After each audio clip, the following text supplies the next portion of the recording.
Hello everyone and welcome to another video. So as promised, I wanted to make a video about how I think the Roadster SpaceX option package could work. So over the past few weeks I've been deep diving into thermodynamics, fluid dynamics, aerodynamics and space technology. So one could say it's not really rocket science, but in this case it kind of is. So let's see what that actually means for the SpaceX option package and how I think this could work. Now, what do we know about the option package? That is, first of all, Elon mentioned that there would be like 10 thrusters seamlessly integrated around the car. Now, those thrusters are cold gas thrusters. Now, on the SpaceX rockets, the thrusters are powered by liquid nitrogen, so there's no chemical reaction or whatever in it. It's just compressed gas that expands, and that's why it's also called cold gas, not because it's liquid nitrogen, but because of the laws of thermodynamics. If gas expands rapidly, it becomes cold, so hence cold gas thrusters. So the same could be done with just plain air that we have or we will have in the car. Now it will also feature a COPV tank, which is a composite overwrap pressure vessel. That means it's kind of like a lightweight aluminum tank which is overwrapped by carbon fiber or with carbon fiber to increase the strength and rigidity. Now, one thing to mention here is that this is really going to have to be thoroughly tested if they want to put it in a car, because it's going to contain a lot of pressure inside that COPV tank, and when the car gets into an accident, what happens if that ruptures? I mean, there's a lot of pressure that gets released all at once. It's kind of like halfway through to a bomb. So not sure how they're going to solve that, but it needs to be really strong as well.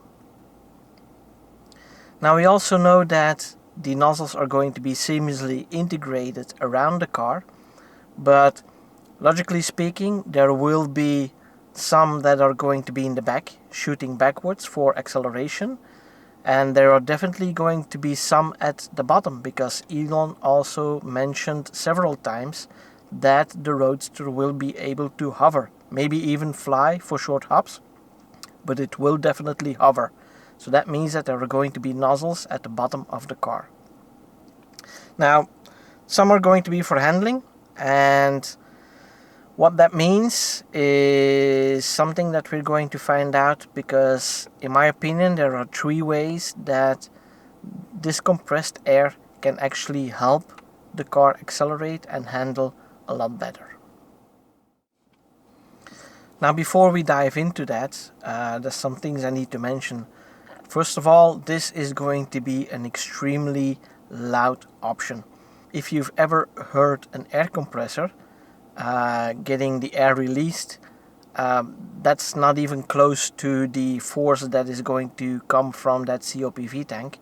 So it's going to be a lot louder than that, and there are going to be 10 nozzles. Maybe they won't fire all at once, maybe like 1 or 2 or maybe 4 or 5 in the back, but it's going to be really loud, and also it's not going to be usable within an urban environment. So maybe it's a track only thing. I don't think that for acceleration it will be allowed on the road, but we'll see how that goes. Maybe the US is again going to be different than Europe, where we are in terms of legislation really strict on that kind of things, but we'll see what happens when the Roadster finally gets here. Now, the first way this will work is the most obvious one. You put nozzles in the back and you add external acceleration force to the car. So assume that the car has a 1.5 G acceleration, which is the limit of grip by the tires. If you want to accelerate any faster, the tires don't have enough grip to actually do that, because face it, when you have a car and you calculate the size of the contact patch with the road, you have about one sheet of paper, and that's about it. That's all that's in contact with the road surface, and that is where the car needs to put down all that force. So yeah, that's difficult, and there, of course there are limits to that acceleration and to that grip. Now, if you add thrusters to the back of the car, we have the Newton's third law. Every action has an equal and opposite reaction. So if you shoot gas out at 2 Gs backwards, then the car will accelerate with 2 Gs forwards. Right? I'm not saying that 2 Gs are going to come from the back, yes or no, but it is definitely going to help shoot in that direction. Now, since that force is not interfering with the grip of the tires at all, you can add those two forces together. So you might have 1.5 Gs of acceleration by the tires, and then 1.5 Gs of acceleration by the thrusters from the back. Now, to get a car that is going to be close to 2,000 kilograms, to accelerate 1.5 Gs using the thrusters, I don't think that is going to happen. It's just too much force that needs to come out of the back to be able to do that.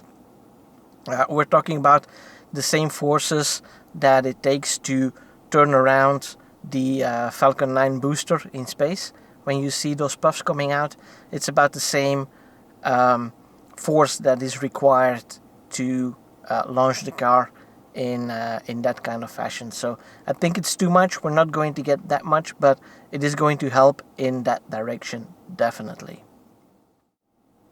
Now, for the second way that the thrusters might actually help accelerate and increase performance as well as handling, we need to look at a couple of examples. Like, first of all, you have Aston Martin. They have created the Aeroblade design, which is like a spoiler, but it's not a physical spoiler. They use air to create the downforce. So what they do is, at the back of the car, at the C-pillars, you have these air intakes that channel air into some ducts, and then you get one big combined duct over the width of the entire trunk that shoots up air and thus creates downforce also, because again of that third law of Newton.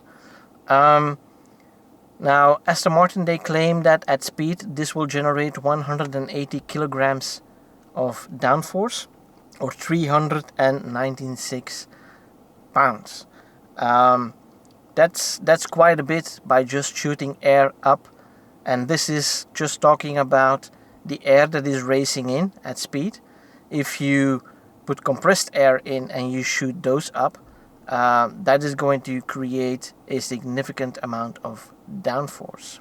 Now, a second example where this is used is, for example, in the Bosch motorbike system, where they shoot a blast of air, compressed air, from the side when you start to slide in a turn. So the motorcycle feels that it starts losing grip, and as soon as it starts sliding, a burst of air will push the bike downwards, so you get more grip again, and then you can recuperate the slide instead of going all the way down and saving the biker's life in potential situations.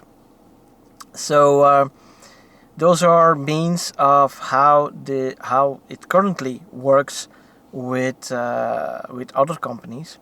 Now, the Bosch system is only going to be a one-time use with some form of capsule that you need to replace once it's been used, the system. Now, with the car, it actually will have a high pressure pump, an air pump, that will replenish the COPV tank whenever there is excess energy. And excess energy could be whenever you don't need to really accelerate the car, which is most of the time, or when you do heavy regenerative braking, that is limited to save the battery and to not overwhelm the battery, but it could be even more if you can redirect some of that energy to use that heat pump to refill that COPV tank. Now, how do I think this might work on the Roadster? Well, you could have thrusters pointing upwards above the wheels. So whenever you go into a slide, so for example you go into understeer, then above the wheels it would shoot a jet upwards in the same way as the Bosch system to create more downforce on that front wheel, so it gets more grip, and then you can turn back in. It could also be used preventive on a track, for example. If you have a tight corner coming up, you could use it before you get into understeer. Now the same for oversteer, of course. You could do it in the back, or they could only use it in the front, for example, and in the back they use torque vectoring, like for example Rimac is doing with their Concept 1 and Concept 2 cars. So they have a motor at each wheel, and that will actually brake the wheel on the inside, for example, to make the corner sharper and make the car more agile, for example. So yeah, those are ways that it could actually work. So shooting jets upwards to create more downforce on the wheels, and the same could be done with hard accelerations. So if you do a quick launch, that could be exactly the same system where you get more force on the wheels, which means that the wheels get more grip and they can accelerate even harder than that 1.5 G, maybe upwards to 2 Gs, depending on how much pressure that nozzle is going to create by shooting that jet upwards. A third way that the SpaceX option package could help with the Roadster is to enhance the venturi effect. Now, what is the venturi effect?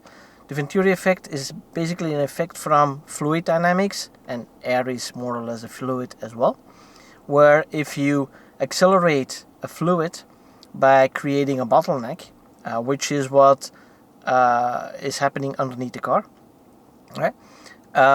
You accelerate air underneath, and that creates a low pressure zone, which basically sucks the car to the ground. And then you have the diffuser in the back, which is also really important, because that diffuser makes sure that the air that is slowing down again is mixed with the regular surrounding air without creating too much of turbulence or vortices, stuff like that, which is not good, because that would create low pressure zones behind the car and it would suck the car back, holding the car back. Now I have a couple of demos on how this works. So let's have a look at the first one that explains the principle of how a venturi effect actually works. So for the first experiment or demonstration, I have this piece of paper, and I'm going to demonstrate how the airflow that accelerates creates a low pressure by blowing underneath the sheet of paper, and then you will see this as effect.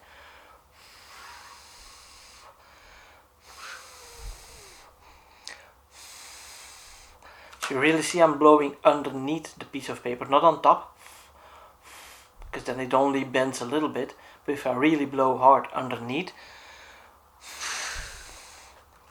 then the paper gets sucked all the way down, which creates downforce at the top of the paper here. Now this is kind of counterintuitive, because if you blow underneath the sheet of paper, you would expect it to lift up and fly because you blow additional air underneath, but actually it gets sucked down because of that venturi effect. It's kind of the same like with an airplane, but with an airplane the wing is like this, and the air at the top needs to travel a longer distance than the air at the bottom, which means that the air at the top is going faster, and because of the air going faster, that creates a low pressure zone, and it kind of sucks the airplane up. There's a lot more into effect as well, but that is one of the effects of that wing. that is happening there. Now, we also have the die-cast Roadster with that massive diffuser at the back and a completely flat bottom. Now, Tesla, they claim that the Roadster is actually designed, or the die-cast is designed based on the CAT design from the actual Roadster. So that means that the diffuser and the underbody might actually work. So let's try that out and see what effect that has. Alright, so the setup that we have here is quite simple. So we have the GoPro here, which will monitor our kitchen scale, and I've used this one to get a flat surface to make sure that the air flows underneath the car as intended. So also the car has this diffuser, right? And since it's based on the real CAT design of the actual Roadster, I assume that this diffuser will also work. So let's test that. So I'm going to put the car on the surface, and I'm going to use a hairdryer to simulate the airflow that is going to go underneath the car so that the diffuser can actually suck the car to the ground. If all goes well, and I will calibrate it to 0 here, initiate the GoPro, and if all goes well, if I use the hairdryer, we should see an increase in the weight of the car. So here we go.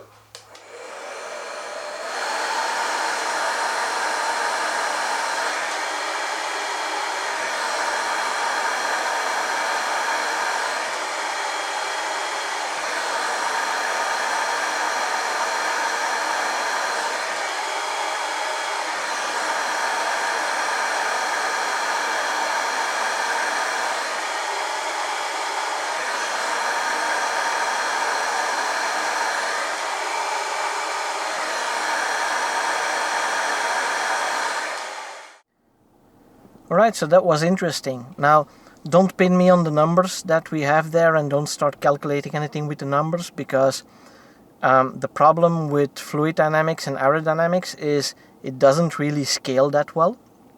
So the airflow that I generated with the hairdryer is actually a lot more than what we would have as airflow going at 120 kilometers an hour, for example. So don't start calculating downforces based on what I just demonstrated, but it's about the principle, and it's about using that principle for that third way how the Roadster can benefit from the SpaceX option package, and that is we will have nozzles at the bottom for hovering.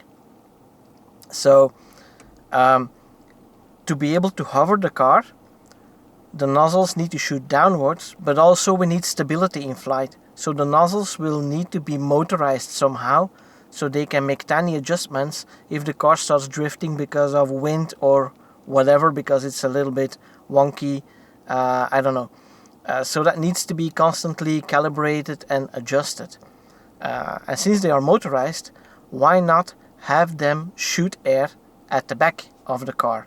So they might be located, the ones in the front of the car, they might be shooting air at higher velocities underneath the car, increasing that venturi effect, because it will generate a lot faster air traveling underneath the car, creating a lower pressure and sucking the car even more, getting more grip.